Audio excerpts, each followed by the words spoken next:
আসসালামু আলাইকুম, কেমন আছেন সবাই? আশা করছি কাছে দূরে দেশ এবং দেশের বাহিরে যে যেখান থেকে আমার এই ভিডিওটা দেখতেছেন ইনশাআল্লাহর মর্জি সবাই ভালো আছেন। আমি আলহামদুলিল্লাহ আমার পরিবার নিয়ে ভালো আছি। নতুন আরও একটা ভিডিও নিয়ে আসলাম। আমি মাহমুদা। আমি জানি না আমার এই গ্রামের সাদামাটা সাধারণ জীবনযাপনের ভিডিও আপনাদের কাছে কীরকম লাগবে, তবু আশা করবো প্রিয় আপু ভাইয়া আঙ্কেল আন্টিরা আমার পাশেই থাকবেন। তো আজকে আসলাম পাশের বাড়ি মুরগি কেনার জন্য রাতের অন্ধকারে।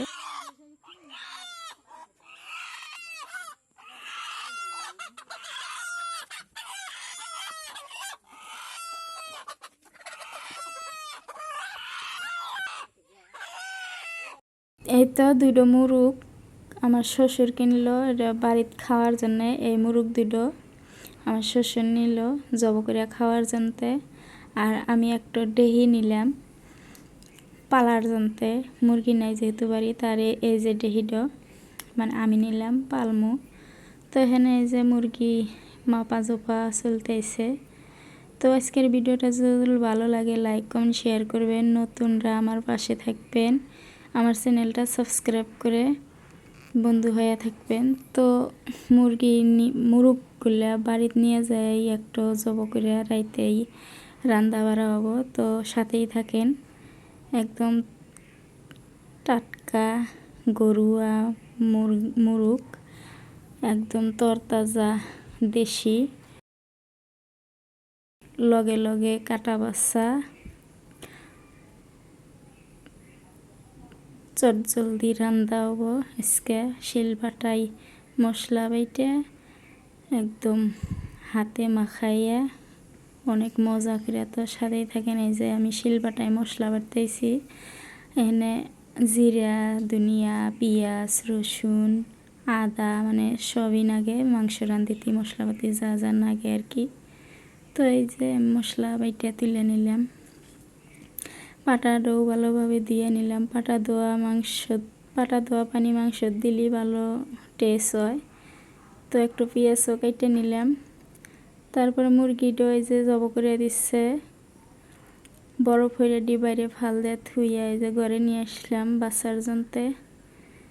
তো বাচ্চা কুচা শেষ, এবারে যে ভালোভাবে পুড়িয়ে নিতেছি।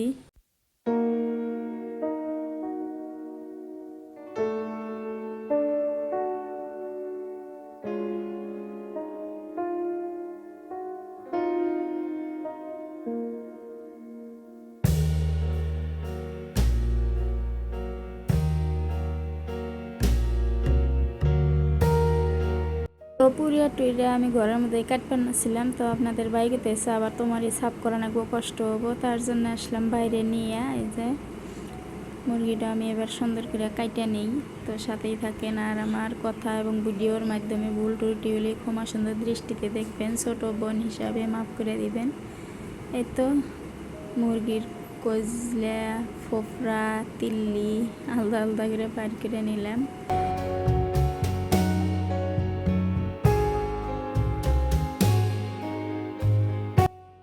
মাটির হাইসেলে রান্ধিলি আরও টেস্ট দ্বিগুণ বাড়িয়া গেল নি, কিন্তু দুঃখের বিষয় রান্নাঘর নাই। আর রাত হইছে মেলা, বৃষ্টি আসার সম্ভাবনা, আকাশে মেঘ। রান্ধিমু গ্যাসের চুলায়। তো এই যে আমি মুরগি ডকাইতে পাইছে নিতেছি সুন্দর করে।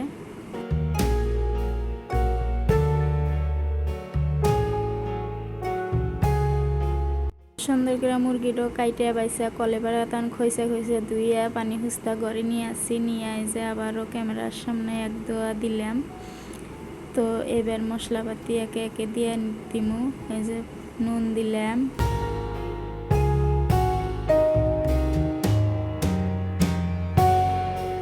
মরিচের গুঁড়া, ধনিয়ার গুঁড়া, হলুদের গুঁড়া আর পেঁয়াজ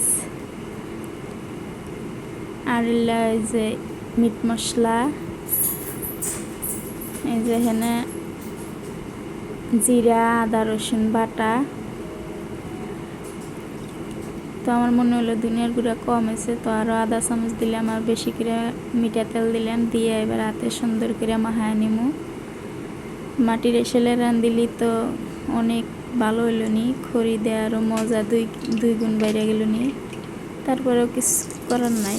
তো গ্যাসে যে কড়াই দিছি, কড়াই গরম হওয়ার পরে পেঁয়াজ দিলাম, পেঁয়াজ যে বাদামি কালার হয়েছে জিরা দিয়ে দিলাম। তো এবার মাহা থোয়া মাংসগুলো ডাইলা দিমু আর দুটো গোটাল রসুন দিলাম। মাংসের কালারটা দেখুন কত সুন্দর। আর মাটির হাঁসালে রান্ধিলে যে স্বাদ পাইলাম নি, তো ওই স্বাদই পাইছি আলহামদুলিল্লাহ। তো খাওয়া দাওয়ার পরেই বয়স দিলাম, তার জন্য কইতেছি।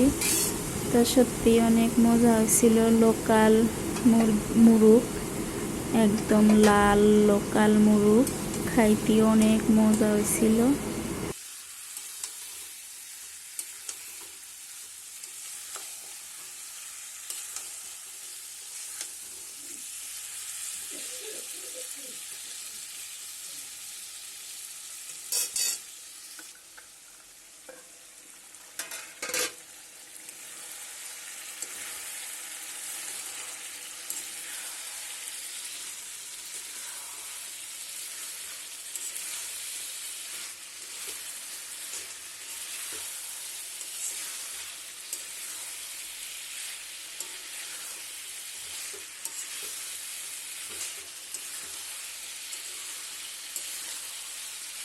শর্টকাটে রান্না শেষ করলাম, যেহেতু রাত মেলা হয়েছে। আপনাদের ভাই অধীন আগ্রহে বসে আছে লোকাল মুরগি, মেলা দিন পরে খাইবো। তো এই যে রান্না বাড়া শেষ, এবার খাইবার বসলাম।